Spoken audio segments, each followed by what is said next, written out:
Alors, s'agissant des protéines, ça m'a toujours beaucoup intéressé. Déjà, quand j'étais dans la ferme de mes parents, je voyais bien que les assemblages de trèfle blanc et de raie gras donnaient de bons résultats. Ensuite, une fois que j'ai été journaliste, j'ai observé que André Pochon, dans mon département d'origine, défendait cette théorie. Je me rappelle aussi, ça m'avait beaucoup impressionné, du rapport de Jacques Pauly à l'INRA sur la place des protéines végétales et notamment de la luzerne, du trèfle, etc., etc.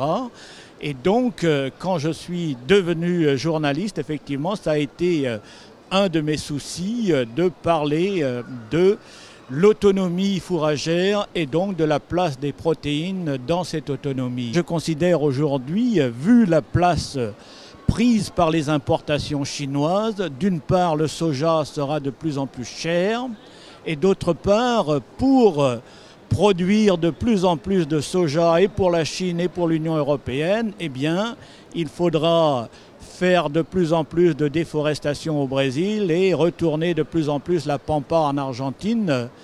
Et je dirais, en cette année marquée par la conférence de Paris pour trouver des solutions afin de freiner le réchauffement climatique, eh bien, il serait temps qu'on soit plus vigilant sur cette question et donc qu'on produise chez nous beaucoup plus de protéines végétales pour nourrir le bétail. La plante la plus productive, ça reste la luzerne et donc c'est une plante qu'on a un peu trop oubliée en France. Je pense que les éleveurs feraient bien d'y revenir, d'autant plus que on peut faire du séchage en grange et des choses comme ça aujourd'hui. La luzerne a pour moi deux gros avantages. Le premier, c'est qu'elle est très productive.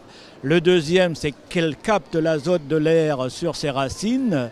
Bon, d'une part, ça permet de faire des économies, mais d'autre part, ça ne libère pas du protoxyde d'azote dans l'atmosphère. Et donc, pour lutter contre le réchauffement climatique, c'est une plante que je dirais idéale, comme toutes les légumineuses, mais celle-là encore plus, parce qu'une fois qu'on l'a semée, on peut garder une prairie 3 ou 4 ans avec une bonne productivité. Et donc, de ce point de vue, quand on met une autre culture derrière, eh bien, on a aussi des bons rendements en blé, en maïs ou autre chose. Donc, on est gagnant sur tous les tableaux en cultivant de la luzerne, je trouve. Je trouve que c'est bien qu'on ait gardé les moyens de faire de la luzerne déshydratée. D'une part, ça montre que c'est possible. D'autre part, ça montre aussi le rôle très particulier de la coopération, là où les firmes privées ne trouvent pas forcément leur intérêt.